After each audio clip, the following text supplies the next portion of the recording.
Okay, Assalamualaikum everyone. Good evening, good afternoon, selamat sore, salam sejahtera. Welcome to our third session this week. It's been a big week for IMEP for 2025, and this week we're back to our usual format with our guest speakers in the breakout rooms, and we'll be discussing the extremely important topic of mental health, particularly young people and mental health. So before we get underway, as usual, I'd like to acknowledge the traditional owners of the land, particularly for where Brynner and I are located in southeast Melbourne, the Bunurong people of the Kulin Nation, and pay respects to their elders past, present, and emerging. And also to any Indigenous or Aboriginal people who may be here this afternoon or evening. And as usual, if you can change your profile name so it's got your name and location so we can all see each other. And if you have the capacity to have your camera on, that helps us as well, helps everyone. And as usual, we record the session, but and we won't be sharing it publicly. So please don't record any of the audio so everyone can speak freely. So, so the topic is mental health. And I think, speaking for myself, I know the daily impact of just reading the news and seeing the ongoing reports from the genocide in Gaza. It has a very big toll on me personally, and I'm sure everyone here as well. But this is already on top of the issues that already exist in our communities, and the issues that before Gaza happened were already increasing and they weren't sort of decreasing. So there's a cumulative effect, and I could name some of them. Just the loneliness epidemic. People are talking about loneliness as a very big public health problem in our societies, and there's the negative impacts of social media, which was almost, I think, number one topic before Gaza happened. At least people were talking about that all the time, and then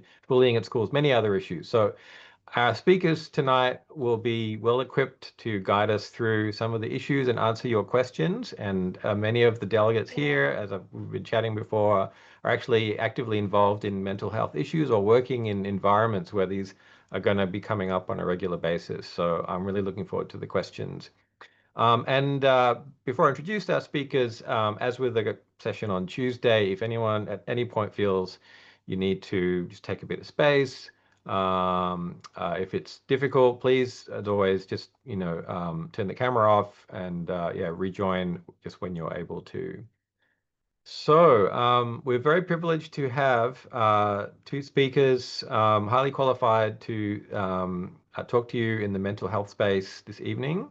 And hopefully they'll be able to shed some light on the issues that we face in both of our countries and some of the interventions and hopefully mitigations that we can use and work with each other on to try and help in these circumstances. So I'd like to introduce our first speaker, who is Dr. Ratih Arum Listiandini, who is a clinical psychologist and an academic as well. Dr. Ratih has a PhD in clinical psychology from UNSW and is also a lecturer in Jakarta at Yarsi University, Yayasan Rumah Sakit Islam, which is familiar to many, I'm sure. Dr. Ratih is an expert in areas including depression, anxiety, and trauma, and is also interested in the study of resilience and developing positive mental health characteristics. And how we can use digital innovations to improve our mental health. So Dr. Ratih has also established a digital education platform called Hi Mama, which offers maternal health education and support. And she's also a alumna of the AIMEP program. So welcome back to the AIMEP, Dr. Ratih. Silakan.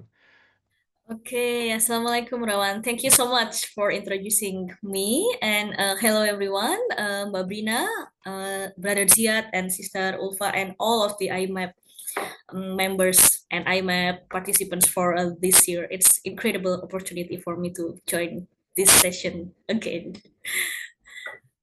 Okay, so Rowan, is it like the time for me to just like directly share the slide? Is it fine? Yeah, please go ahead. Yeah. Yep. Okay, great. Thank you so much. Okay, I will ask for okay.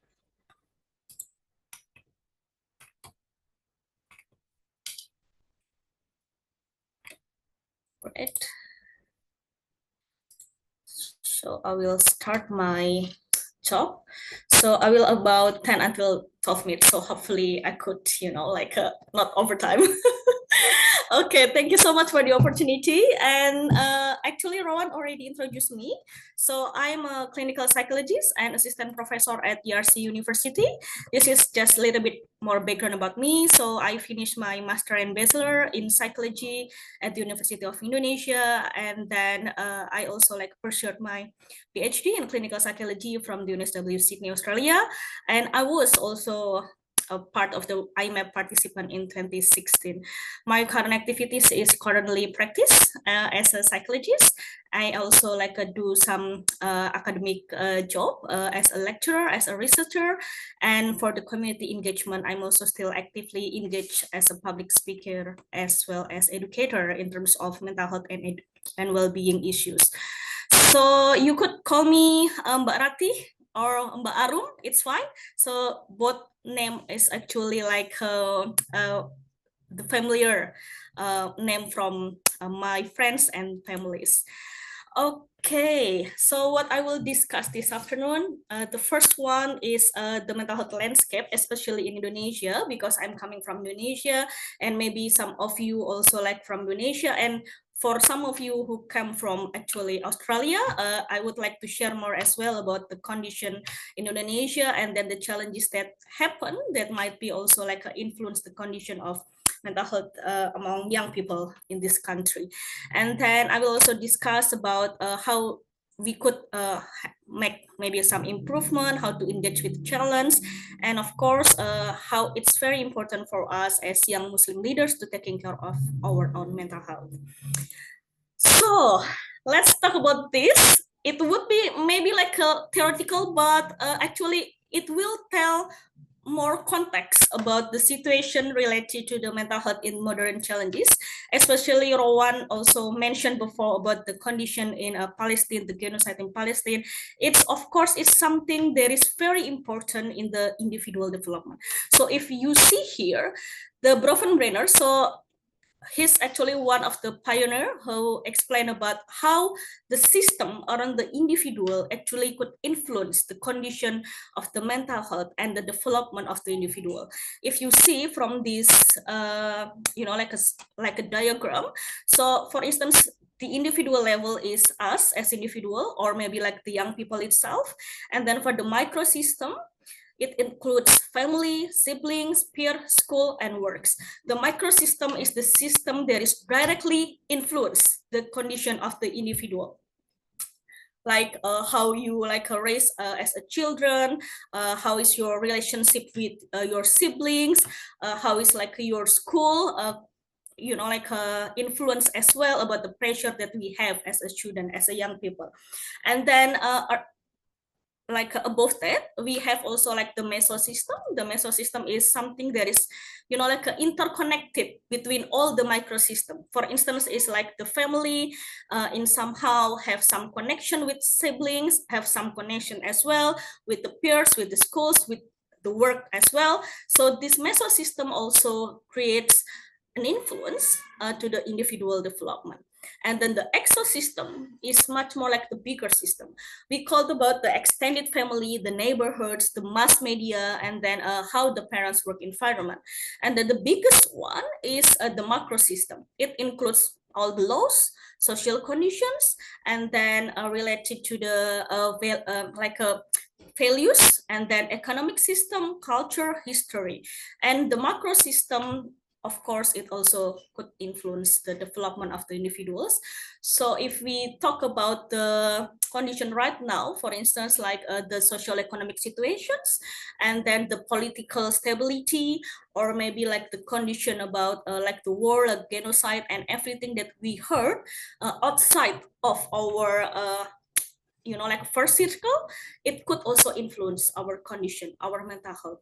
And this condition also happen among young people. So that's why I would like to share about what are the finding of the research related to the how each system could influence the level of mental health among youth. So because I'm from Indonesia, so I would like to share a little bit more about how is the mental health landscape right now. Maybe most of you here already familiar as well about the issues that currently the number of mental health issues is like rising. And among young people, it is found that from like the newest survey that is like published by Indonesian Ministry of Health, 14% of Indonesian youth have experienced mental health issues, including depression, anxiety, and suicidal thought. And with if we like put the context on the Indonesian population, they are like like very like huge. If we expect that maybe like we have around like 100 million of youth, means like 100,000 of people. And the stigma and cultural barriers related to the mental health access is still exists. Like 60% of youth reporting they wouldn't seek help for mental health issues due to the fear of being judged. And a ratio of the psychologists and clinical psychologists also very low in terms of the proportionate. Like we only from the data, like from the WHO, Indonesia has only around 0.26 psychologists per 100,000 people. And the standard is actually like 1 per 100,000 people. So that's the condition that we could talk about, on the like the macro system level. And maybe the situation in many low and middle income countries may be quite similar as well. In Australia, maybe Ziad will also like to share about the condition, especially for young people, Muslim mental health. And let's see how are the active factor also like have some influence in the individual's mental health. This is the research that I've found is like studies showing a link between the excessive social media use, because young people is very what I could say is like very active social media users, and sometimes when the usage is like very excessive and goes to maybe what we could say is like a sometimes problematic, it will increase the risk of anxiety and depression. And it also related as well with the condition like loneliness. And the academic pressure is also cited as one of the leading causes of stress among Indonesian students, with 30% reporting severe stress due to the high academic expectations. And from the Being Initiative research report, it is as also said that the bullying and adverse childhood experience are significant predictors of mental health problems among Indonesian youth. So with all the landscape that happen, that's only like the case in Indonesia. But maybe if we talk more about like the global situations around the world, means like the aspect of mental health is something that is like getting, like being like more concerned currently, especially with all that happen in the macro system. So that's why we ourselves could start by being aware about the situations. Like many of the system outside of individual could affect the youth development as well as the youth's mental health. So by being aware, we could start do the action. And it is also very important for us to start for our mental health, and then from the first cycle, and then we could start like having like a more impact and influence to the bigger communities. And it is also very important to create safe space for open up about mental health and emotional struggles, because stigma is still very exists about this issue. So it could start from creating like the safe space when we could listen as well about the community needs. So I think all of you in here is have some leadership role as well in your own community. So it's very important to see, to hear, to listen about what your community needs. And the fourth one is, I think this is very important as well, is to focusing on using faith as a protective factors, not for stigmatizing others.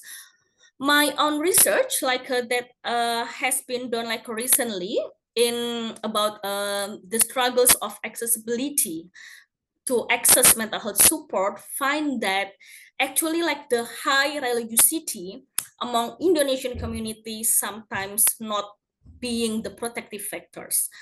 Many of live experience individual, many of patients, many of my clients struggle to find the accessible support because they're still very shame and they usually like being judged by having some mental health issues.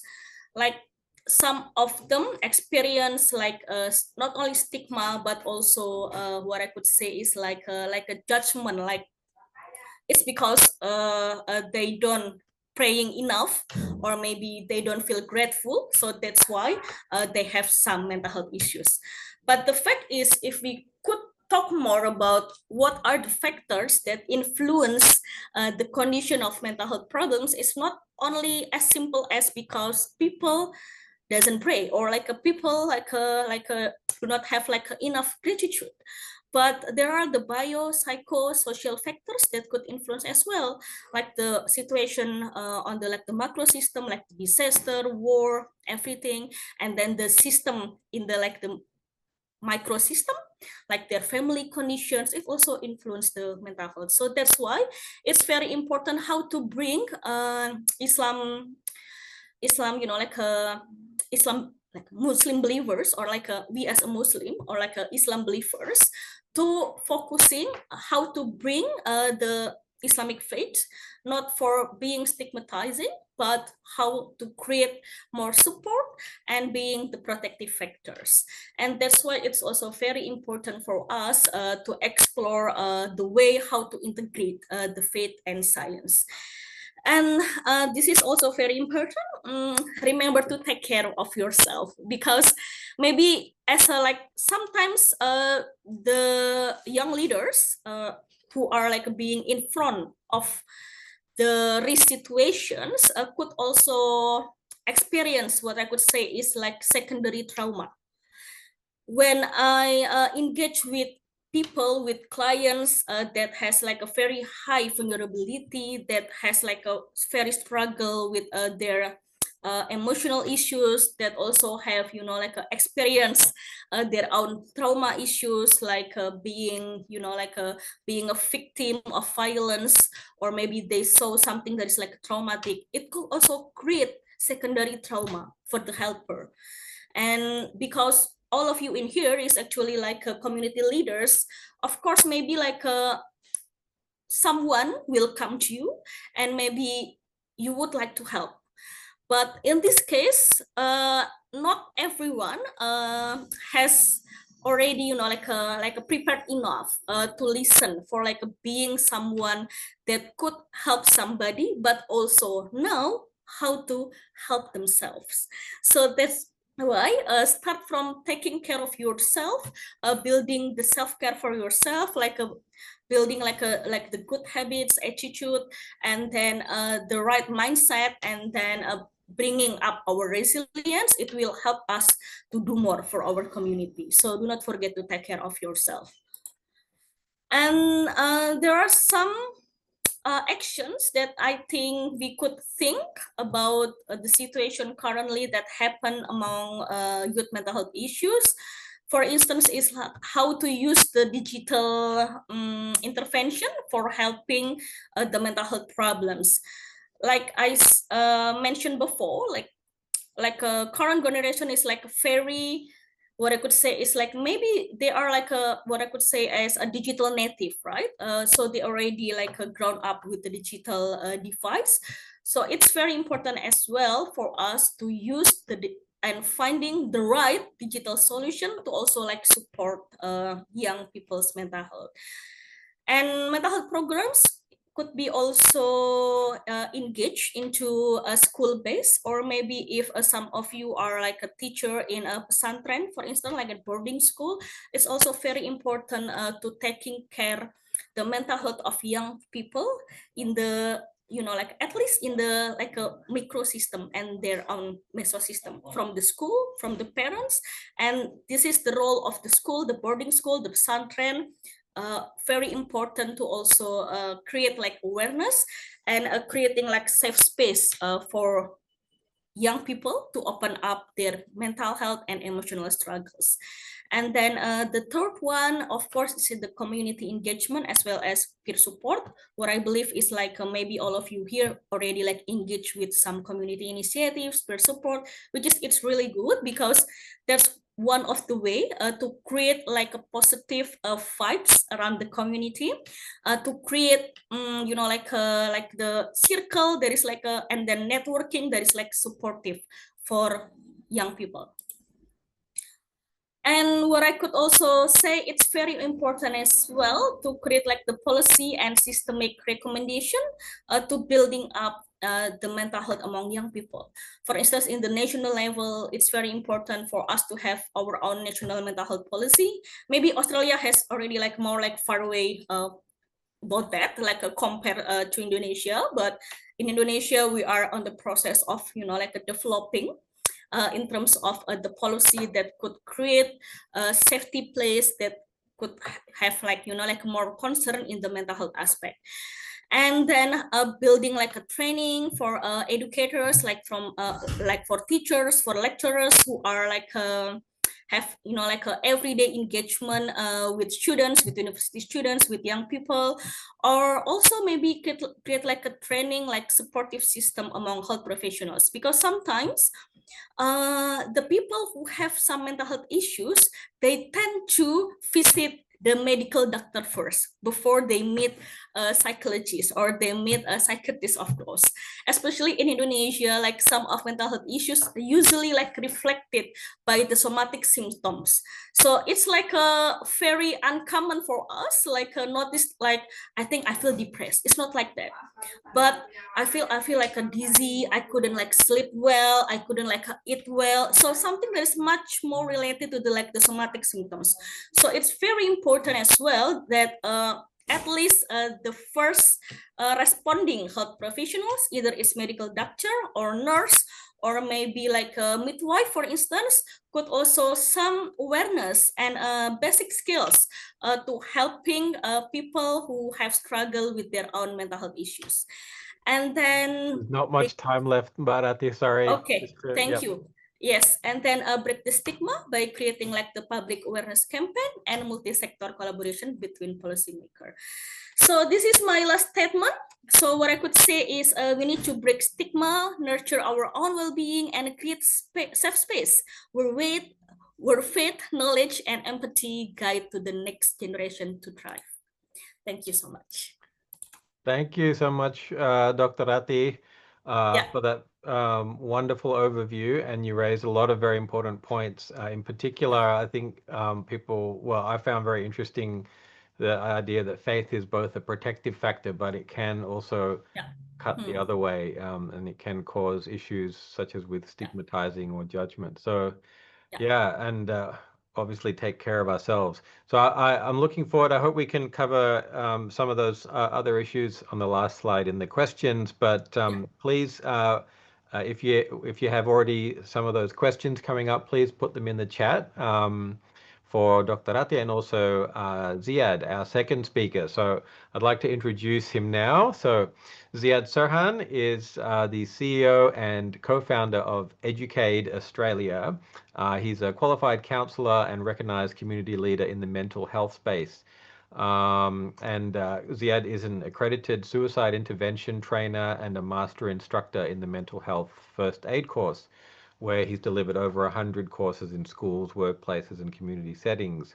And in addition to that, Ziad also has been a senior mental health consultant with Headspace, which I think many people know is Australia's largest youth mental health organization.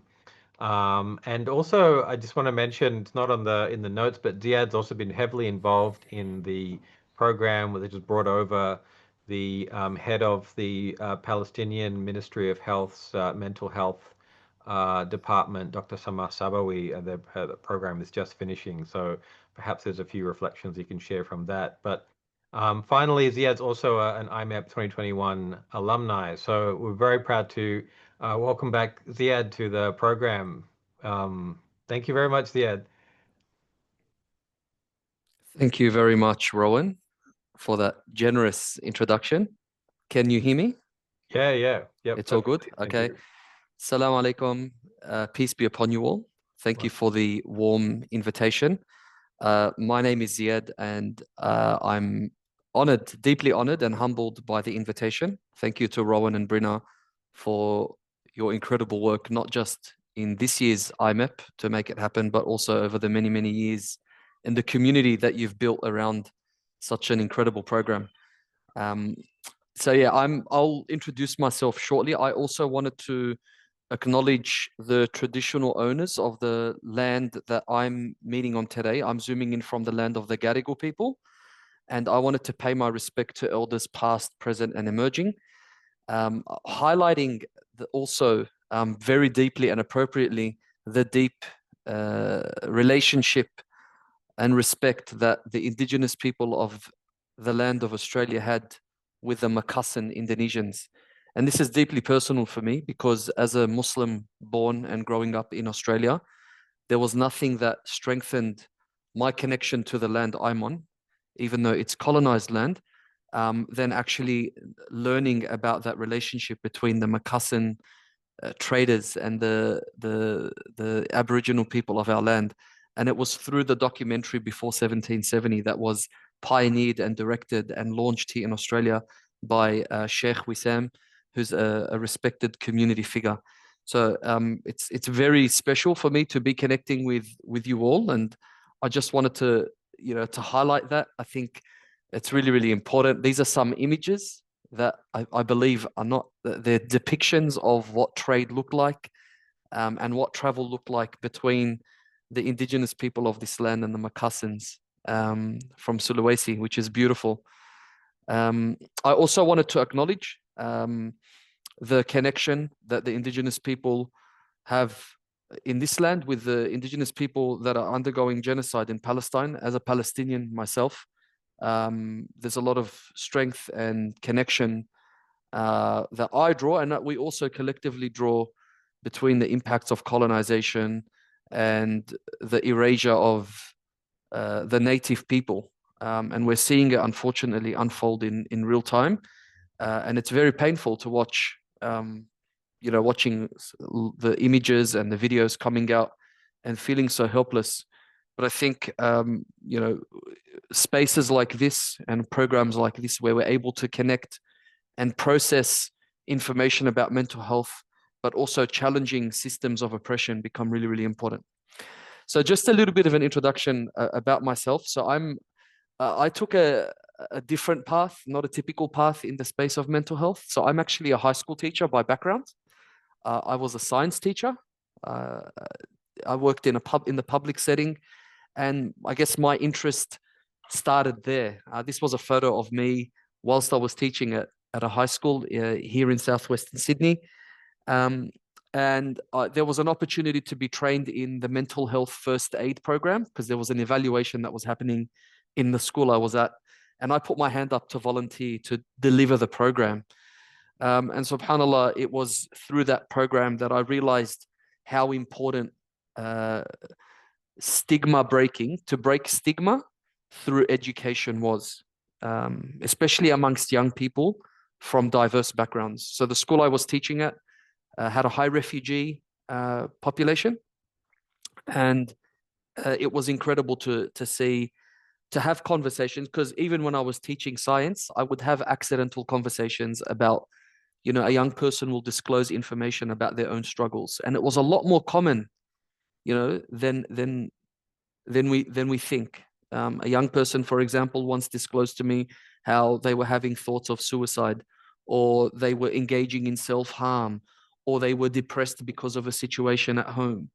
And I felt it was my responsibility and passion to be able to address this amongst the young people in school. So long story short, I was involved in this project and it was evaluated. And then I founded Educate, which is a not-for-profit organization. And the mission was to use education as a vehicle to break down the barriers of mental health. And alhamdulillah, this was like 8 years ago. And since then, we've been able to work across school, workplace, and organizational settings to train, consult, even generate new ways of knowledge and interventions that are at a community level. And I've had the opportunity to work specifically in Islamic schools with young people from our backgrounds, diverse backgrounds culturally, but also across the Muslim community, working with imams, etc., etc. I also wanted to mention that I had the deep honor of working with Dr. Ratti. So we were involved in a program together. I'm not sure if Brina and Rowan know, but we actually collaborated on a short project, and I thought I would display the image here.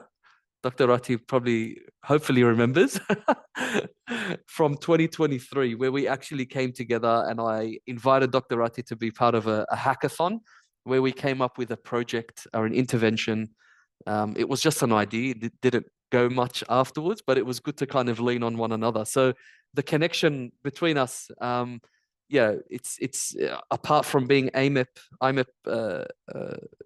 alumni, we've also had, I was honored to work on this project as well. So I'll talk a little bit about Educate. I've spoken about Educate already, but yeah, this is the organization that I currently lead and has been in community since 2018. So why have a conversation about young people, modern challenges, and mental health? Beautifully mentioned the Bronfenbrenner model by Dr. Ratti and bringing the theory. I just wanted to highlight a few facts why we need to be talking about this.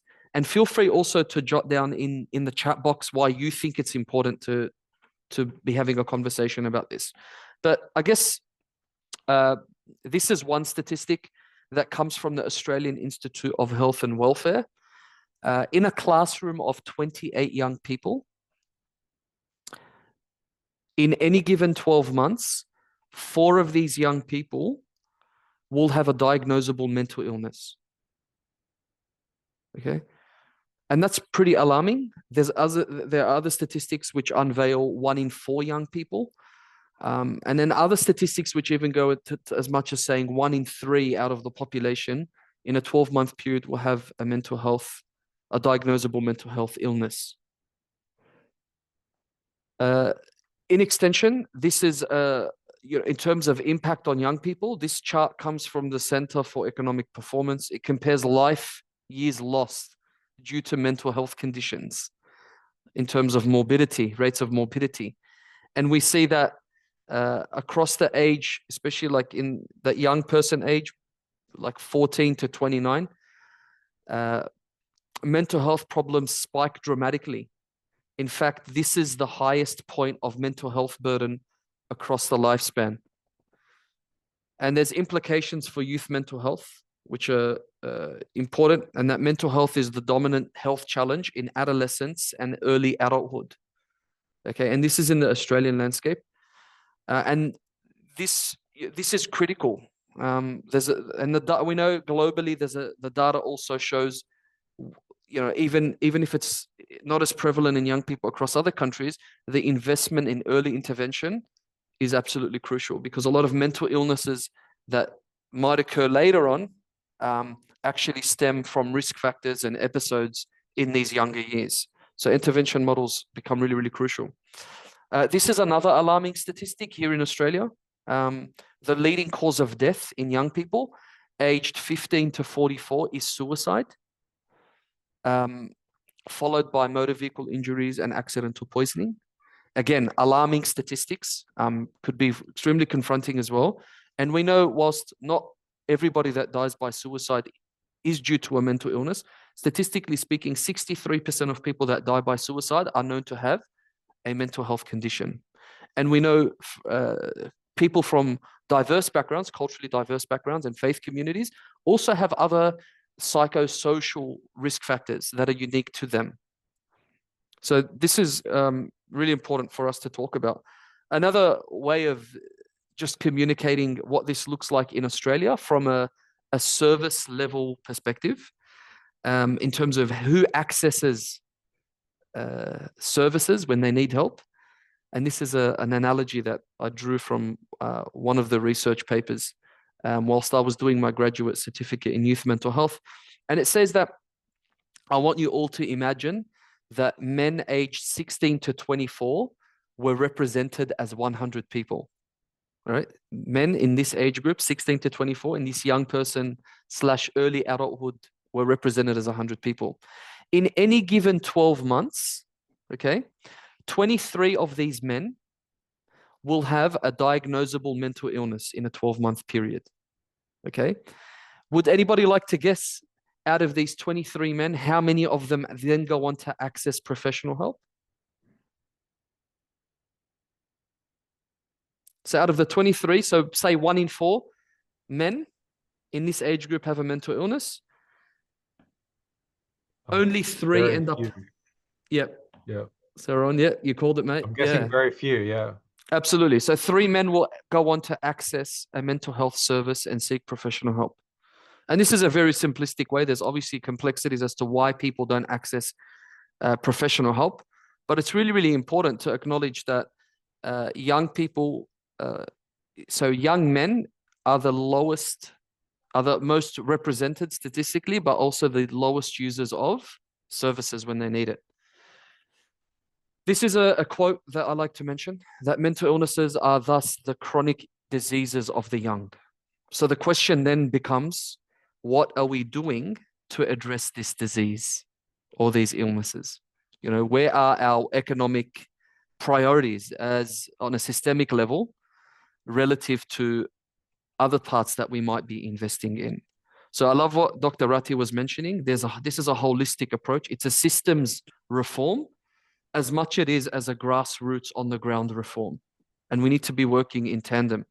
I do want to mention that in Australia, it's widely acknowledged right from the head and the experts in youth mental health that Australia, and you can quote me on this, and this is as honest as I can be because this is what the experts say, Australia has a broken mental health system.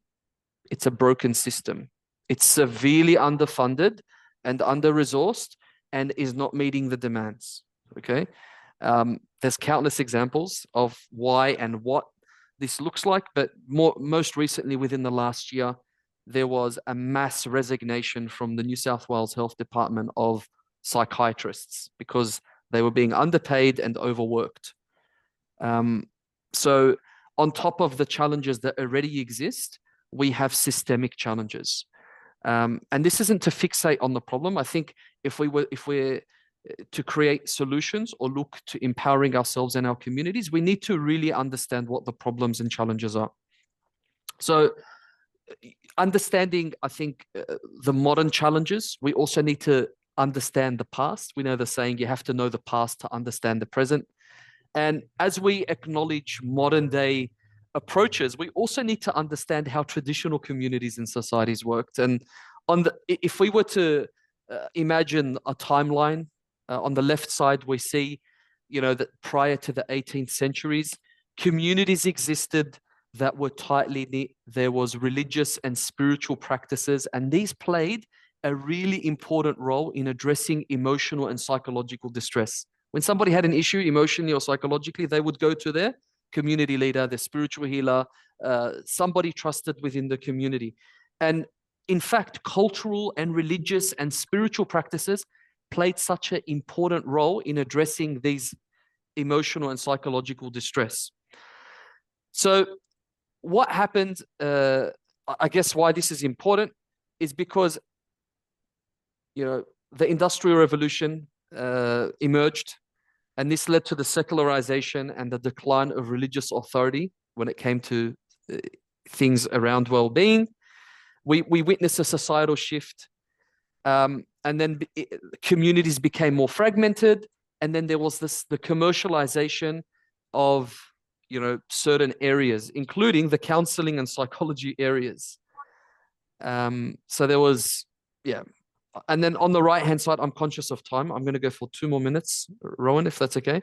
On the right side, we see the 20th century, and we see counseling and psychotherapy become secular disciplines separate from the mental health And it's only in the last 50 years that there's been an attempt to bridge together the traditional and the modern approaches, acknowledging the importance of spirituality and acknowledging the importance of culture when we're addressing our mental health needs. Yeah, so it's almost like we're going back in time. And this is what we need to be talking about, the connection between traditional community and faith-based healing and how we can bring that to the modern secular empirical approaches. So just before I wrap up, I wanted to mention, I think very importantly, that we have a lot to learn from on the left-hand side there, similar to in extension to what Dr. Ratti was mentioning. In indigenous culture, we actually, Aboriginal and Torres Strait Islander people don't use the words mental health. They use the word social and emotional well-being, which is absolutely phenomenal because they look at mental health through a collectivist perspective, not just reducing mental illness to an individual, but what are the factors that surround and lead to somebody having mental illness. And that's why there, if you to zoom in on the model, it talks about the self being connected to culture, being connected to land, connected to spirituality, and how this impacts the mental health of an individual. I think we also need to be talking about decolonizing our health systems. You know, the biggest example is what's happening in Gaza at the moment. Early on, we went and knocked on the doors of many institutions and mental health organizations saying, what are you going to do to support our mental health? And because of the political intertwining of the situation, a lot of mental health institutions, even till now, are hesitant to call for a ceasefire, to actually call out the injustice and even offer additional support to us that are being impacted. So we need to, when we're talking about looking at health systems, we also need to have a critical approach to decolonizing our mental health institutions and our systems. If you want to learn more, this is just examples of different partnerships that we've had. Of what we've done with Educate. And we've also, we're one of the co-founders of the Shifa project, which specifically supports communities being impacted by the genocide, using collective healing and collective-based, community-based approaches, running healing circles and education sessions. These are some examples of what we've done with the Shifa project also. I'm conscious of time. I'll leave it there. If you have any questions or want to find out more about my work and our work with Educate and the Shifa project, please feel free to connect with me and with us online. Jazakumullah khair. Thank you so much. It's been an honor to be in your presence, and I look forward to engaging in the Q&A. Thank you very much, Ziad. And yeah, that was very illuminating, particularly some of the statistics that you shared earlier, and very interesting to see that there's a strong parallel, I think, between some of what you shared and what Dr. Rati shared as well, with the prevalence of people seeking help. And I realized I misspoke before. It was Dr. Samah Jabbar is actually the name of the head, not the other Dr. Samah, who's also Palestinian. But anyway, so let's go straight to questions. There's already quite a few. So let's start with Sammy. You had a question particularly about boys. So it's for Dr. Rati, but I think Ziad, if you had any comments as well, feel free to jump in. So Sammy, would you like to ask your question? Sure, Parwan, thank you so much for the opportunity. First of all, thank you so much, Bharati and Brother Ziad, for your amazing presentation. So yeah, my question is about Indonesian context, but I think if Brother Ziad want to answer it, that would be great and really appreciate it. So in recent months in Indonesia, there has been a social media trend called lelaki tak bercerita, or it means men don't tell. So while some people view it as humorous, but I saw that it actually reflects a deeper issue of toxic masculinity. So in my community, especially in schools and community learning spaces, I have observed that this often lets boys and young men to hide their emotion. So it's quite challenging to identify when they need mental health support. So based on your perspective and experience, what are some effective best practices to help young and high-risk boys so they can find their purpose, navigate their journey to manhood experience, and develop stronger sense of responsibility toward their families and communities. Yeah, go ahead, Dr. Rati, if you Okay. like to respond. Thank you Okay, very thank much. you very much. Thank you very much, Rowan. Thank you very much, Mbak Semi, panggilannya ya. Oke, oke, Mbak Semi. Okay, so what I could say is, yes, actually it's quite challenging. Like when what I could say is like Indonesia is sometimes like still hold their toxic masculinity, as well as maybe it's part of the, you know, like the patriarchy system as well.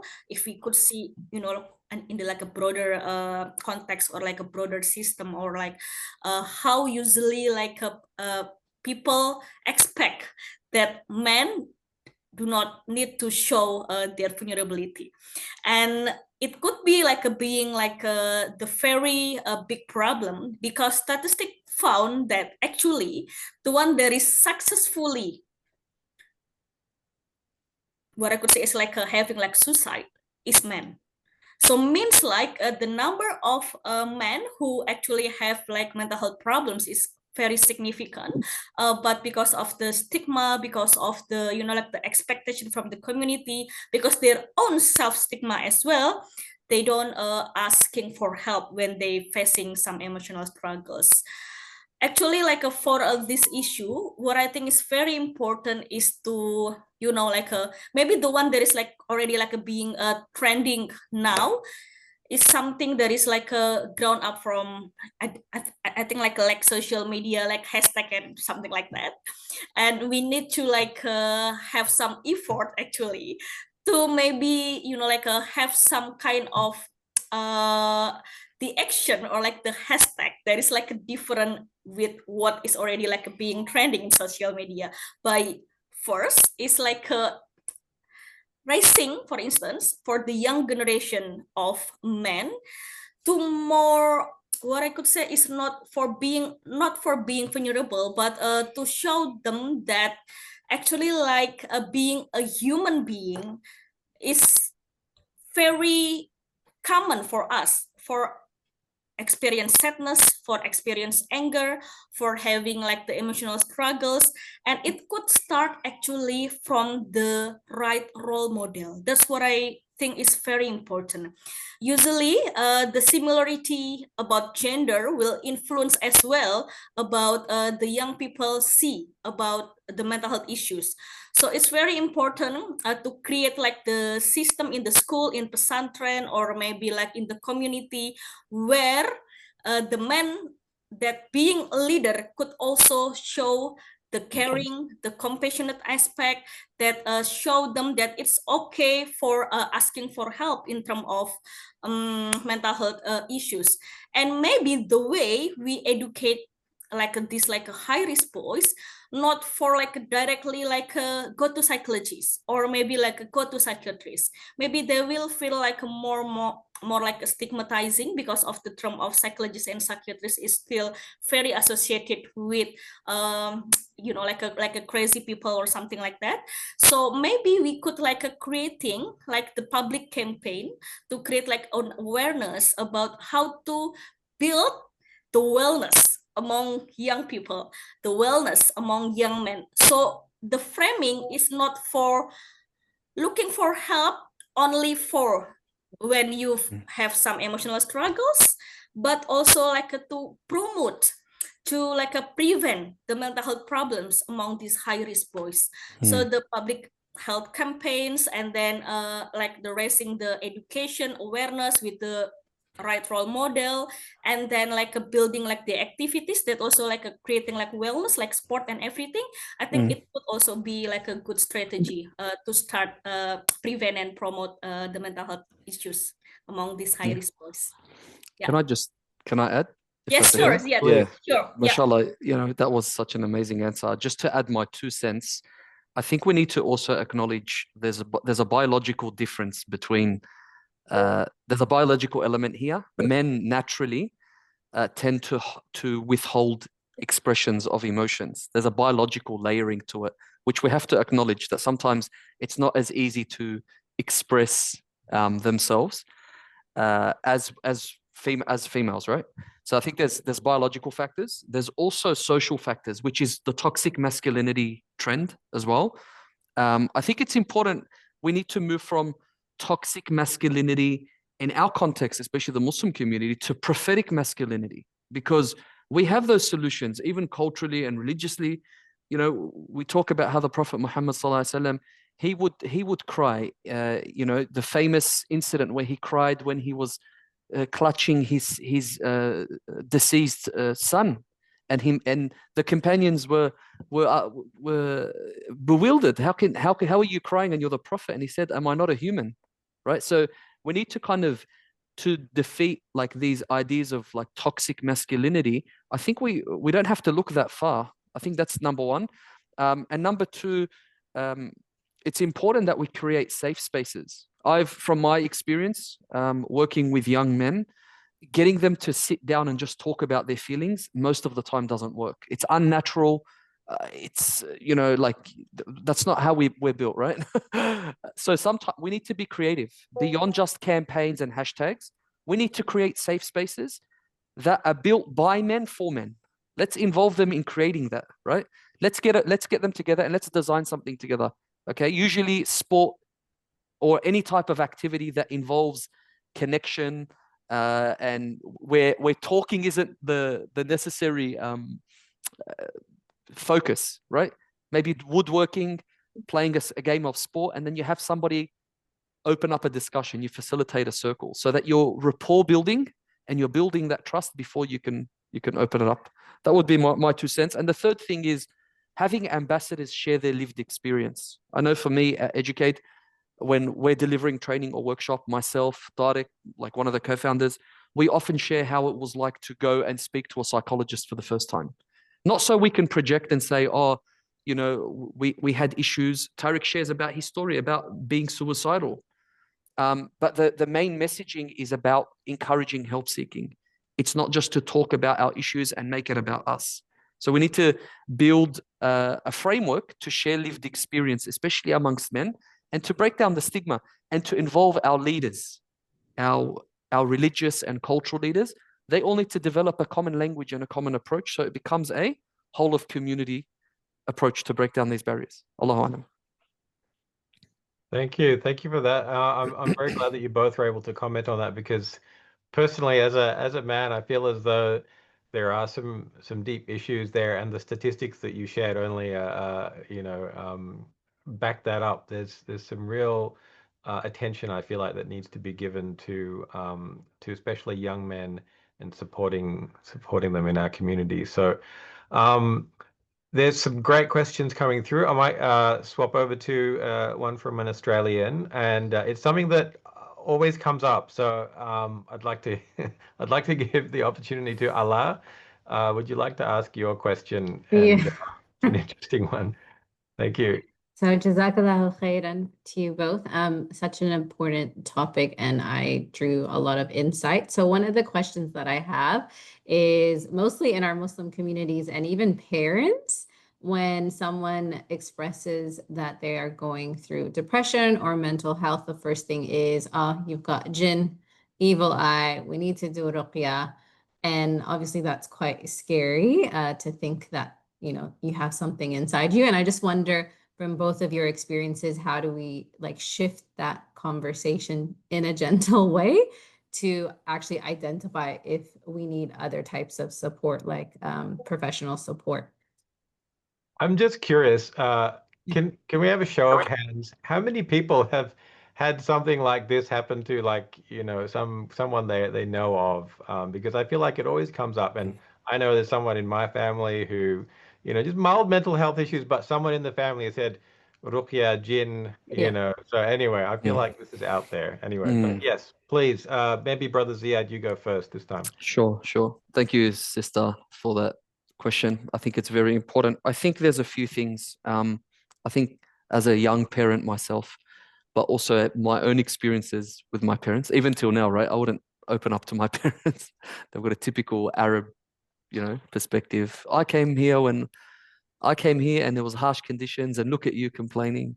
Anyways, So I think there's cultural underpinnings to like especially our parents. That's number one. But our parents always come from a place of safety as well. So, you know, and part of that safety is to not sometimes acknowledge that the child that we're bringing up, and with all the luxuries they have, is struggling with something mental, right? It threatens their own perception, and maybe it threatens them and thinks that they have deficiencies in their parenting.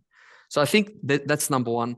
Number two, in terms of like, you know, those jinn, and I think there's a lack of literacy amongst our religious and parenting and parents in general. There's a lack of mental health literacy, but also there's also a lack, and there's a vacuum now, especially in our Australian context, of understanding mental health from an Islamic perspective, because we unfortunately, you know, we're taking a Western notion of mental health, which just looks at things from, you know, Western psychology, and mental health is developed on a philosophy and an understanding of the human being. But we as Muslims, you know, we actually have this already. And that's why there's a massive movement now globally around Islamic psychology. And it's to try and bridge that gap. And part of that is acknowledging that there are real phenomenons like jinn, and, you know, we can be impacted by those factors, but it's also not going to the extreme of something called spiritual bypassing, which is, you know, just labeling something because we don't want to acknowledge that there's an underlying emotional issue. So I think we need to be really, really in touch with that. Yeah, it's many layered. Dr. Rati, please. Yeah. Okay, thank you, Ziad. Already like answer all the questions satisfactorial thing. But yeah, maybe if I could add is, yes, like a building mental health literacy is also very important. If we could say like that, you know, like that kind of lack of literacy among the people before our generation, means like our parents or like grandparents, that's also like being the issues that maybe could be, you know, like could be improved in the next generation. So hopefully it's actually like for our next generation, for in our generation, for our children, for our maybe like a grandchildren later in the future, we will have like a more literacy in terms of the mental health problems. And then the second one, I'm agree with Ziad, who talk about it's very, you know, like we still have very like a lack of what I could say, maybe lack of like an evidence-based approach how to integrate between the Islamic perspectives with the science of psychology as well. So that's why currently like many psychologists coming from like the Muslim background, like still working on like how to integrate this like a faith and psychological science to help people.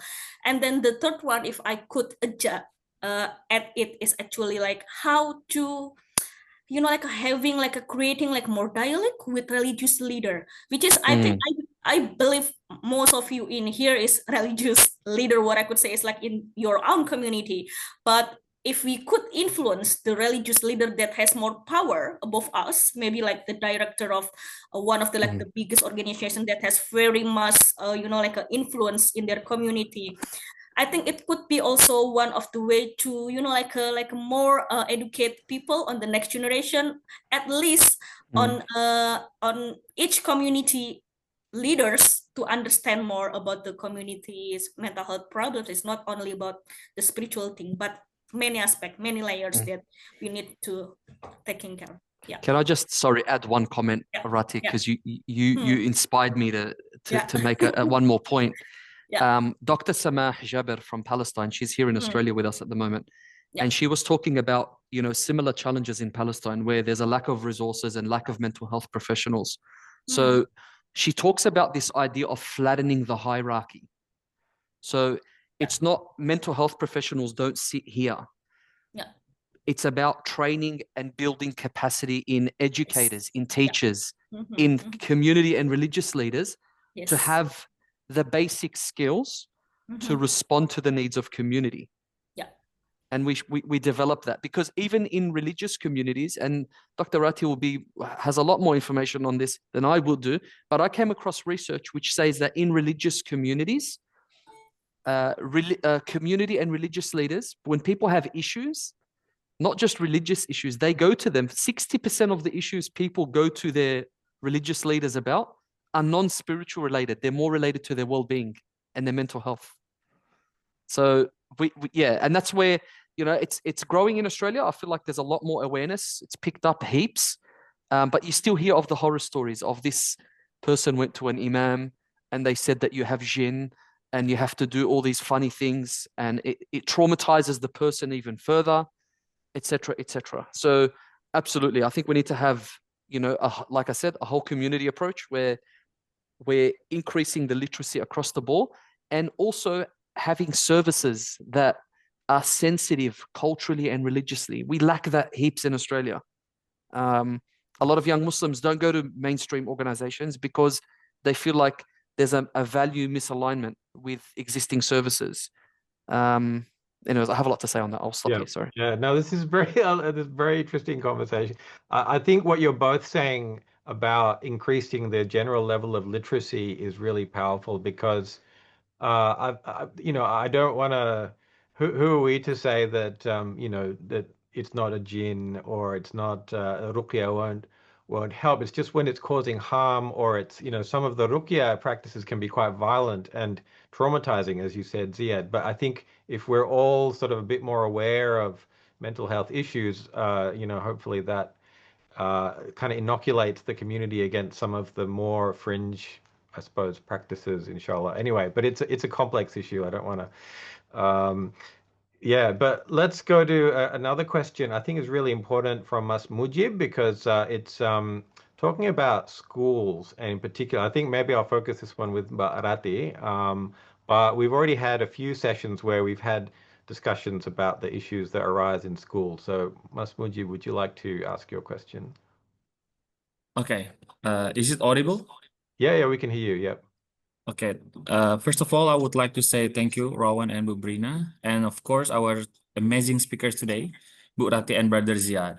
As my experience in pesantren, I think not all of religious leaders here have the capacity and enough knowledge about mental health issue and social well-being. I don't think they agree with bullying or other negligence of mental issue itself, just because like we have understood that the mental issue problem is not still become the normal discussion in our pesantren. So throughout, my question is, in many pesantren, our students not only vulnerable to bullying, violence in the school, but also cyberbullying and negative comments in the social media. They like to compare themselves towards other people's life and happiness. So at the same time, we as a teachers, most of us do not have the enough information and SOP how to handle such situation. We call it negligence and silence from adults and key stakeholders, so that leave the student feeling unsafe and unsupported.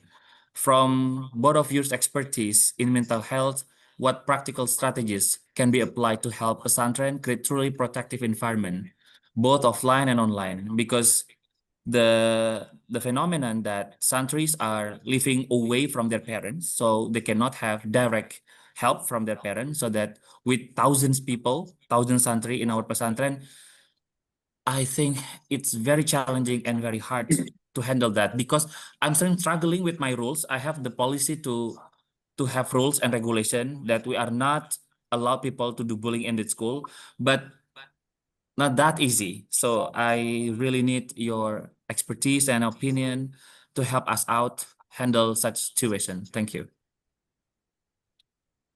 Please, Dr. Rati. Okay. Go ahead. Thank you. Thank you, Pak Mujib, for asking the question. I think it's very important issues, because it's not easy, of course, taking care like such many students in one institutions, and you as a teacher also feel struggling about that.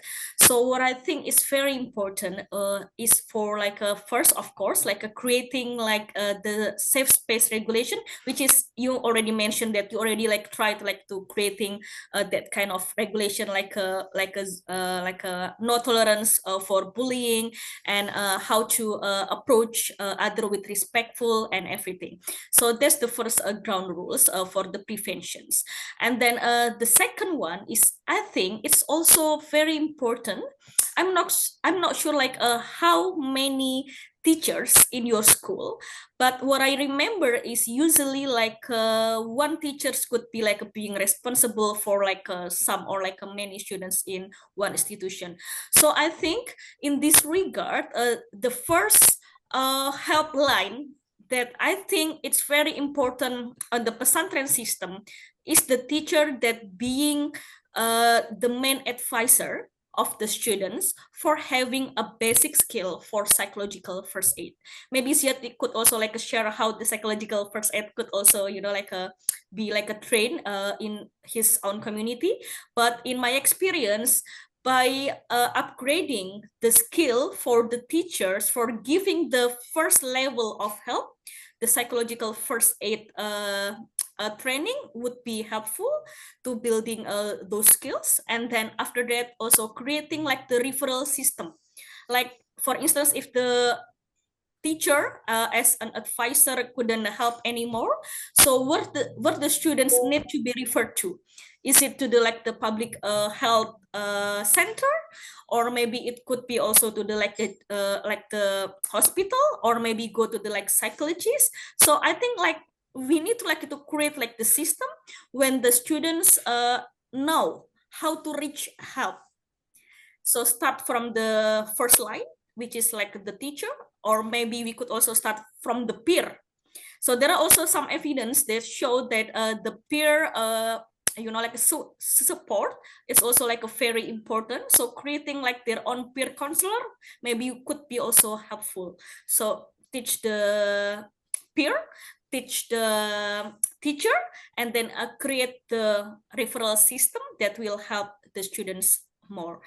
I think that's the important thing. And of course, if it's very possible, also maybe pesantren can also create a kind, you know, like the online and accessible resource for the students to read about how to help themselves when they feel like struggling. Maybe like a kind like small, what I could say like a buku saku, like a pocket book on how to find the mental health professional, how to asking for help when you really need help, how to report that you are the victim of bullying, and what are the safe space that pesantren could provide to the students. I think it could be also helpful strategies for helping the pesantren. Yeah, maybe Thank Ziad you. would like to adding more ideas or Oh, you strategies. you Yeah. covered it all, mashallah. That was amazing. Yeah, I sorry. can see Mas Mujib making notes, but I think perhaps if you want to contact either Dr. Rate or Dr. Yeah. Ziad, or if anyone wants to ask about what are the procedures, Yeah. yeah. I mean, Ziad, perhaps if you want to add a brief comment, I'm I'll be just conscious quick. of time because I'm Yeah, trying to do. absolutely. Yeah, I think what just consolidating what Dr. Ratti said. So we do yeah. that here in Australia, like preventative. There's preventative and intervention. To prevent things like bullying would be, yeah, increasing the literacy of teachers and students. We deliver something called the mental health first aid program to both the students to teach them how to support one another if somebody's going through issues, and then same with the teachers if a young person is going through an issue. And then there's the intervention program. So if there is bullying, I think it needs to be, you need to have different strategies that staff can use, but also that students can use. Referral pathways, campaigns, bullying, putting them through a program if they're the bully or the receiver, like reformation type activities to, you know, that are evidence based but are also informed by. Yeah. Oh, sorry. Yeah. I think we've got time for one more, maybe another, but the question that's just popped in from Darul, I find really interesting, and I feel like it's got a broad application.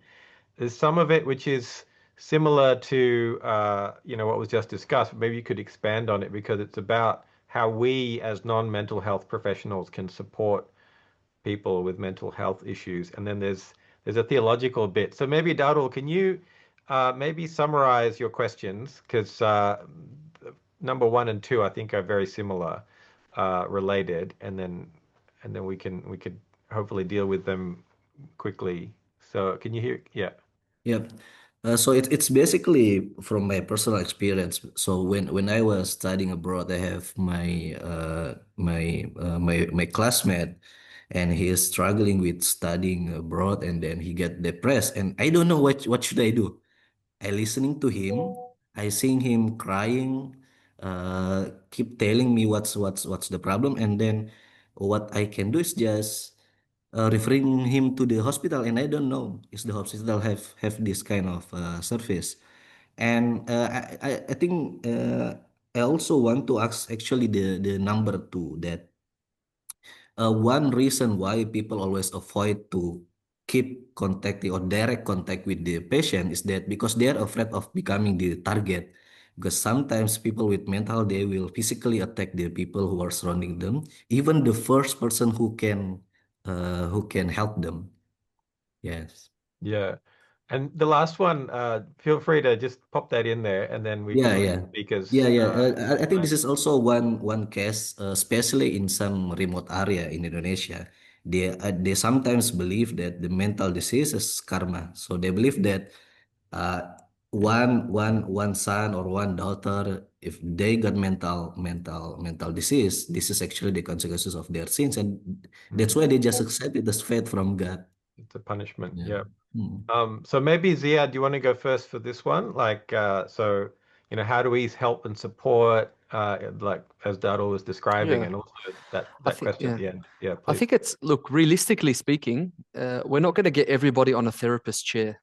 Not everybody's going to go and accept to see a psychologist. So we need to have the basic skills to be able to hold space and a safe space for people in our family, in our community, if we don't get them to the point where they see somebody. So, sometimes we underestimate the power of listening, but also listening is a skill we need to learn. It's not just something we're born with, just to do with our ears. There's the nuances, listening with your body language. You listen with your words. You listen with your cultural and religious sensitivity. So I think not underestimating and continuing to develop these skills. And like I said before, there's workshops, programs to help people develop these relational intervention skills becomes really, really important. The second point about violence. Oh, sorry. Sorry, there was a question. You go. I think, yeah, there's just some noise there. That's all right. The question about violence, or the point about violence, I think, whilst sometimes people with mental health issues may be violent, it's extremely low. That's a misconception. I think we're conditioned to think, and it falls into that myth where people with mental illnesses we think are crazy and violent, and this just adds to the stigma. So I think, even statistically speaking, I know in the Australian context, more people that are the receivers of violence believe in most cases the other person was under the influence of alcohol or a substance, not necessarily meant very small, where somebody lashes out, in terms of the violence. And in terms of that last point about mental disease and karma, I think this is where we need to rewrite what mental health looks like from a spiritual perspective, because there is a relationship between the mental state and somebody's spiritual state. And there could be it's not causation, or it could be correlational. Like if somebody is sinning a lot, it could potentially make them feel more guilty, and that's not necessarily a bad thing, right? Or make them feel upset. It's actually protective, and that leads us, our emotions. If we see our emotions as vehicles towards Allah Subhanahu wa Taala, they're all giving us symbols towards Him. So, and this is where spiritual and psychological guidance need to go hand in hand. And we need to rewrite, not just refer everything back to the DSM, but also have our own, also like a manual where we refer to, spiritual diseases and psychological diseases and how they might interact, and giving people the literacy on that level as well. Allah Alam, that's my 2 cents. Thank you. Dr. Rati, maybe just a brief comment. I'll try and squeeze in one more question. Thank you. If you have anything to add Okay, on yeah. that last Maybe question. just adding like some points. So I agree that building the relational skills that is supportive for the community is very important. Maybe I could like give you like the three words that I used to give during like the mental health first aid or like the psychological first aid training is look, listen, and link. The first one is look. You need to like taking care or in terms of like looking at someone's behavior or maybe like their like feelings or maybe that there are some changes in their actions and everything someone around you, and then you're being a good listener listens, and if you think that this person already need some mental health professional service, then you know how to refer them and when is the right time to refer them. So I think that's a very important thing to helping the closest relatives around us. And then and I also agree about rewriting, you know, like the concept of, you know, like a bridging the concept of the faith, the Islamic concept with the psychological science perspective, with the mental health science perspective, so it will be like more integrated, so we could more explain about the dynamic of the biological, psychosocial, and spiritual aspects in the individual's mental health aspect. So not only just refer that's only because like the karma or everything. Yeah, I think that's all. I think. Yeah. Thank you, Dr. Rati. That last question I particularly find very interesting because I think it comes up when you have natural disasters as well. People tend to blame the victims, and it's also like when you see someone who's rich, they tend to think, oh, there must be something good about them, and they've been blessed. But I think it's so. I had a fascinating conversation with a teacher in Syria who introduced me to the famous book Al-Hikam al-Ata'iyah, and many of you who come from Pesantren know this. And some of the insights in there about, when God takes things away from you, and it may be a sign of His spiritual favor towards you, Subhanallah. and it's just so profound. Anyway, I encourage the teachers among us to share that with others. I hope we have time for one more. Iman, you had a question about positive examples, and I wanted to end on that if possible. So go ahead, Iman. Thank you. Yeah, this question is for Burati. I'm wondering if there is something that is working in the space in Indonesia at the moment, noting that the issues in Indonesia and Australia seem to be quite similar in terms of stigma, not enough people accessing mental health services, an opportunity to, I guess, learn from what's currently working, so that we can feed that back to our communities here, and maybe copy or adapt it, so we can use that strategy as well.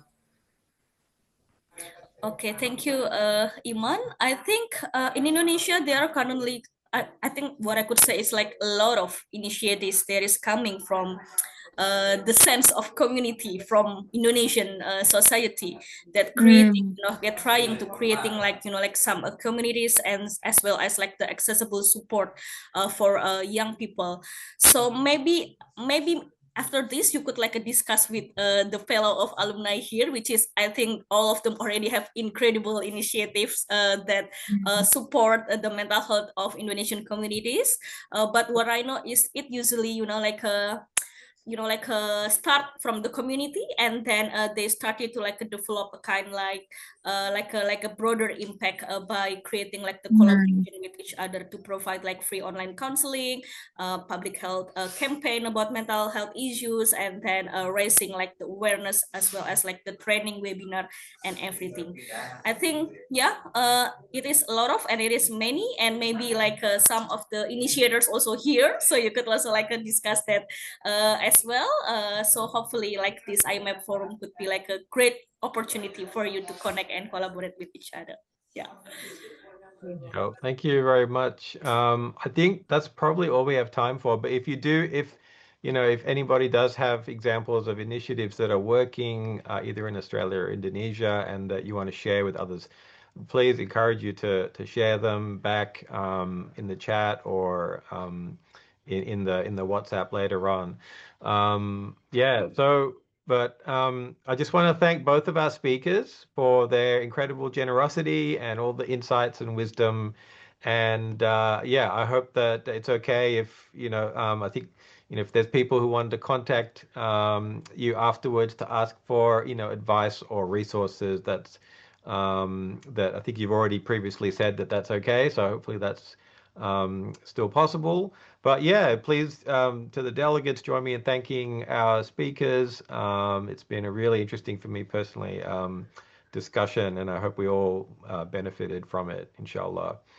So as usual, we're going to head into some breakout rooms and share our own experiences and hear from others in the group. And but Ulfa has shared the questions about, what are some of the challenges and perhaps some of the success stories that you've seen in your communities, and share a little bit more about, what is preventing things from moving. But yes, so we, as usual, about 20 minutes. And yeah, once again, thank you so much to our wonderful speakers. Jazakallah khair. And yeah, we hope to see you in person when we come to Jakarta and Sydney, inshallah.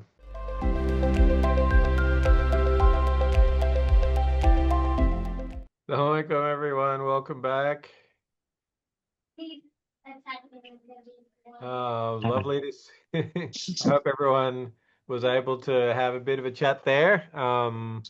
We were also talking out here about some of the things that we really enjoyed, and I just wanted to share as well that I think the discussion about Indomaret in the chat I just found absolutely fascinating, and from I think both the speakers were talking about ways for the community to be involved in mental health. So it's not always about seeing an expensive therapist. And I feel like the Indomaret chat's so interesting because growing up So in Jakarta, as a kid, Indomaret is a bit like Indonesian 7-Eleven.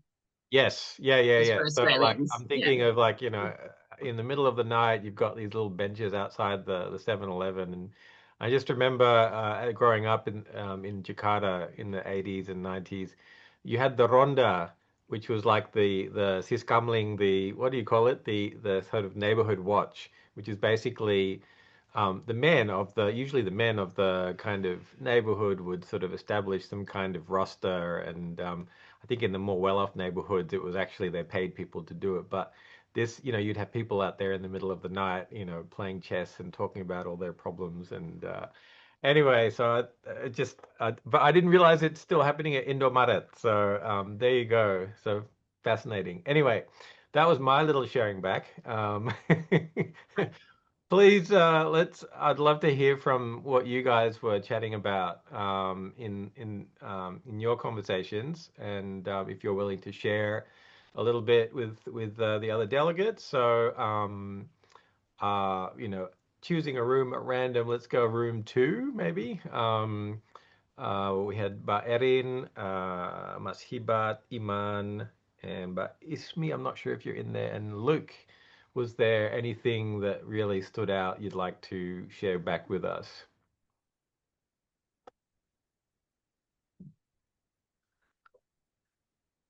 Any? Please, Sister Iman, go on. Okay. I was going to nominate one of you. Okay, I'll go for it. So Mas Hubert mentioned how one of today's talk has inspired him to look into prophetic masculinity, and that concept. And I thought that was really interesting as well as a way of addressing or providing more culturally and religiously appropriate and inspired support to Muslim men through that lens. I think that's really powerful and a potentially really effective way of connecting with Muslims and helping them with their mental health. Luke mentioned how he was astounded that Indonesia doesn't have a mental health plan like at a national level, and how we imagine that it would have significant consequences in terms of, I guess, the sort of general well-being of people, because in Australia, we have a national mental health plan, and from that, a whole range of services that are provided. Services are made more accessible. So, for example, This is a number of sessions that we have access to where we get to see a psychologist, and that's actually covered to a large degree. So it really bridges that gap and makes it easier to access in the first few instances. And Bu Erin mentioned how there can be a difference across generations in how mental health is perceived, particularly with the older generation still I guess maybe seeing that stigma in a harsher, more real light, and less likely maybe to seek support services compared to younger people. And also how technology like ChatGPT is something where I think youth in both contexts are using to get mental health support today, which isn't necessarily the best way, but shows that people are in need of it and still a bit hesitant to go to the places, or maybe it's just not accessible enough for them at this point in time. And so, yeah, turning to things like ChatGPT. Yeah, yeah, absolutely. Yes. Thank you. And I'm sorry we didn't get to that question. There was a question about AI, but we didn't get to it. But yeah, I'm glad that you, yeah, brought up the prophetic masculinity, because that was something I really liked from what I think it was Ziad who mentioned that. It's, before, especially with the current sort of alpha male, and we have, I think, for me, I think it's a very disturbing trend among Muslims, young Muslim men, to kind of see people like Andrew Tate as like the example of masculinity. So I think there's a real space that, for this kind of prophetic masculinity, which is in touch with our emotions. Anyway, the mental health plan, very interesting. I think for our Australian delegates, sorry, I shouldn't talk this much, but one thing that's so interesting, I think we'll find, is that that we're in Australia, we're so accustomed. Actually, we're very fortunate that the government covers so much of our lives. Basically, we have free public schools, we have mental health, some provision for mental health, we have free healthcare, and Indonesia as a country doesn't have nearly as much tax income from private citizens, and that's a big difference. I think both countries can probably stand to get a bit more out of corporations than they currently do. But yeah, anyway, this is it's a structural difference, and I think it's a big thing that we can both learn about from both of our countries.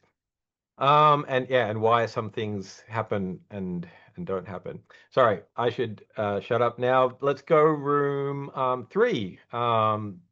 We had Sammy, Juliana. I think you were in the same building as Ziad, apparently. So Yeah. Mirza and Kudrat. Yeah, please go ahead. Any brief comments?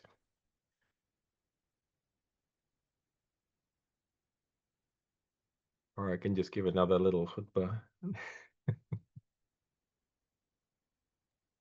I can have because I'm Yeah, not yeah, even yeah. in the Just group. something brief. Doesn't have to Yeah. be. So Yep. I think one of the big things we spoke about was lots of people had different understanding and things to add. So Brother Kudrat was talking about the stigma in Afghan community, which I think around mental health, which I think can be a global sort of a issue within our community. That, if you have mental health, there's something inside you that is wrong, rather than seeing it as just any other kind of illness, which I think is quite a hard thing for people who are suffering from mental health issues to open up to people, because there's just so much stigma around it.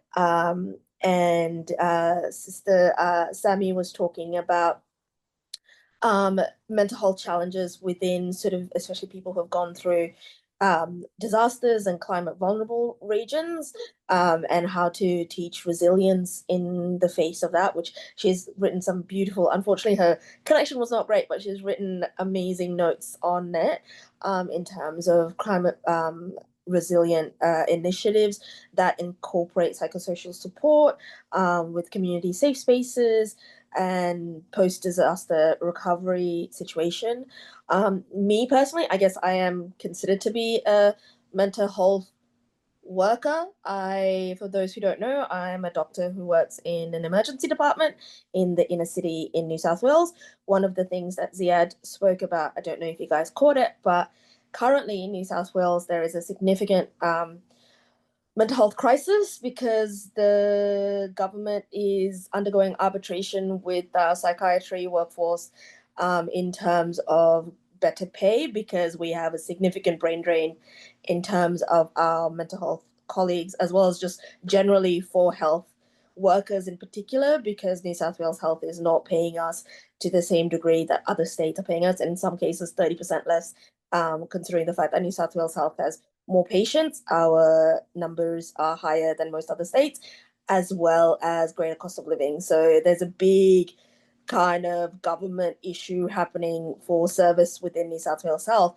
And because 70% of our psychiatric colleagues have quit the public health sphere, it's actually falling onto us as emergency doctors to actually pick up the slack, specifically people who are undergoing severe psychiatric stress in the short term. So people who come in having had attempted suicide, who are undergoing significant mental health crisis, who are actively psychotic, who have drug-induced psychosis, who are screaming, crying, having been scheduled, having gone through significant trauma, are coming to our emergency departments and having to wait hours, sometimes days, before they get seen by our mental health colleagues. The stress that it is putting on both the community as well as people who are actually frontline healthcare workers who have just gone through a significant mental health issue with COVID, is, I think, something that also needs to be accounted for. Like me personally, suffering significant burnout just in terms of the type of thing that we are dealing with day to day in our work. So that's a whole nother thing, which we kind of touch on a bit. But yes, in terms of I think for people who are also in the mental health field, the sort of moral injury that we go through in terms of the work that we do and just being bystanders. And again, so the reason why I'm here and why Ziad and I were at the same place is because I wanted to quickly just catch a little bit of Dr. Samas talk and what she talks about in terms of resilience and the collective trauma that we all are having as individuals, seeing what's happening in Palestine as well. So I think, learning resilience and dealing with our mental health is obviously such a significant issue that we all have a say in. Sorry, that was a bit of a lecture. I apologize. No, that's great. Yeah, I'm really glad that you felt able to share some of the personal kind of pressures that you're going through as a frontline part of this system, and clearly not getting the support that you deserve and need. Absolutely. I hope those negotiations are successful. And it, just said, Australia has the money for this, and the parts of the system have it set up, but there's still not enough going to where it's needed the most. And I think Ziad said that people have said that the Australian mental health system is actually in many strong ways broken. So I think we can all learn from each other very much about how our societies work, what supports are there for individuals and communities, and how we fund things. So thank you very much for sharing that. Let's see, maybe we've got one more. I'm gonna go. I'm just curious to know, in the room with Mas Fatur, Ala, at number 4, Bani, Dina, Mujib, I'm particularly curious to know if there was any more discussion about the Ruqya issue, but any other things that came up, and religious authority, and how that kind of connects with the mental health profession. Anyone willing to share or not, or it could be about another topic entirely. I'm gonna nominate, sorry, because Brother Mujib Please nominate. he had a lot to share, and Sister Bunny I really liked her work around psychosocial with disaster zone. So I'll pick one of them to share because it was really interesting. Yeah, Pak Mujib, Pak Mujib.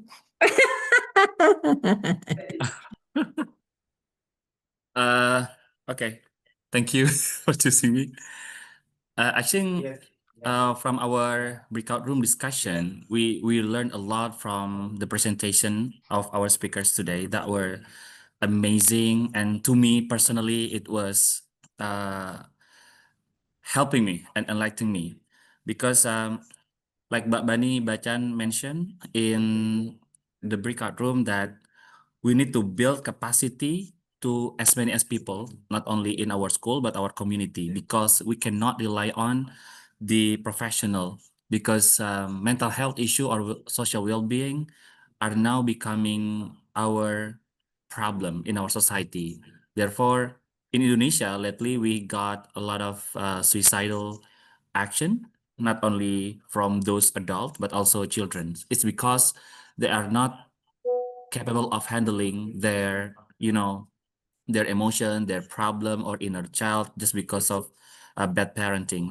So, in my case, because I was in the middle of telling the story why I become the why I advocate of mental health and also anti-bullying movement in my pesantren, because when I was given the mandate to become education counselor, like education bureau in my pesantren back in 2011, it was in the middle of the night. I was living in pesantren at that time because I was not married. And one night, there was a high school student in the ages of like 14 knocked my office door. And then when I opened the door, he looked scared and anxious and afraid of something. When I asked what happened with you, and then he responded while trembling, and then he said there were a group of senior student in his school, chasing after him, and then what's going on? And then he admitted me while while showing shame face that he would like to be sexually harassed. At the time, I was um I was angry, and then I was feeling pity on him, and then just stay with me in the office, and then you sleep here, you're gonna be safe. And a day after, and then in the morning, tomorrow morning, I come to the school, and then I say what happened to this student, and then actually this happened to him, and then he was several times sexually harassed, and then I was crying at the time. Why this happened in pesantren? We learn Islamic values, and then we try to respect people. But since then, I remember my past. I was in that position as well, just because I was the supervisor, the the victims of conflict tragedy in Borneo, Sampit, between the Dayak, the indigenous, and the Maduris people. The the because my father is coming from Madura Island, and then I tell to the teachers in order to educate the student not to do that, so, and then we also consult to the leader of pesantren about this case, and then we have a serious discussion about how to handle the bullying case and sexual violence in pesantren. It was normalized when I was student in my pesantren. I don't know why no one listened to me when it happened to me at the time, but when I got the position to build the rules and the regulation, I'm saying that this is not okay, and then this is serious problem in our pesantren. We need to protect those kids and their future. Since then, I was consulting to Kiai. Not our Kiai did not abandon this, but just because they didn't listen to this problem, because people try to make silent. Like Mbak Dina in our breakout room session said that mental health is like silent pandemic. It happened, but no one talk about it. So in the prevention, I make rules that bullying is not allowed, and then not only in school, but also in dormitory, because we have many thousand people, and then we cannot handle that with with sort of people who have acknowledged with such a information about mental health. So I think mental health issue and then the protection of our future generation is a call to action for all of us. So from this program, I really have the hope that people, all of you guys, very cooperative and ask for collaboration. And then I believe this program will make a change in my pesantren. So the recommendation from the program of IMEP will actually, I will be bringing to the head level, because in pesantren we like have like monarchy system, the power relation. And then like when I was a student, it's very hard to reach the top, like the kiai, the pengasuh. But with my capacity right now, it is possible to talk about this. And then I also have a friend from Legislative Assembly member in Probolinggo, and also our Kiai become the region in our region and vice region in our Probolinggo and Bondowoso, the neighbor regency. I think we can make it happen, so that I implemented Santun program, santri anti bullying dan perundungan. So this movement, I hope, will become the serious campaign in our community in pesantren.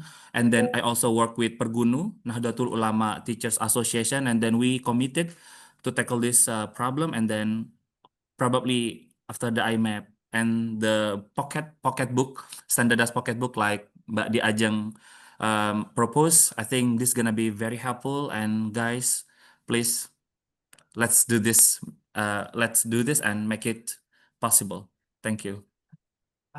Thank you, Pak Mujib, for sharing that. And yeah, it was really moving to hear it. And and particularly the fact that you, as a former survivor of bullying, you're breaking the cycle basically, and you're being an agent of change and it's so difficult. I can just hear that. But we are your support group. Hopefully, the IMEP, this community, this cohort, if we can help in any way with resources, I'm sure everyone here is gonna try and support. So yeah, thank you so much for sharing that, inshallah. Yes, we're all making dua for your success. That's all the time that we have. And thank you everyone for this discussion. It was, yeah, it's been really, really interesting, and also at a very profound level. I think we've all kind of benefited and been sort of touched quite deeply, I think, by some of the stories that we've been sharing tonight. So thank you. The only thing I have to say to remind you about is Saturday is our second edition of the Delegate Spotlights. We're going to hear from the second half of you guys and your stories. So really looking forward to that. Yeah, and then it's one more week, and hopefully, and then inshallah we'll be seeing you in person. So yeah, once again, I hope everyone sort of has maybe an indoor market to go to this evening to have a chat with some trusted friends, or just a coffee shop somewhere. And yeah, hopefully we will see you all again on Saturday, inshallah. Okay, take care, everyone.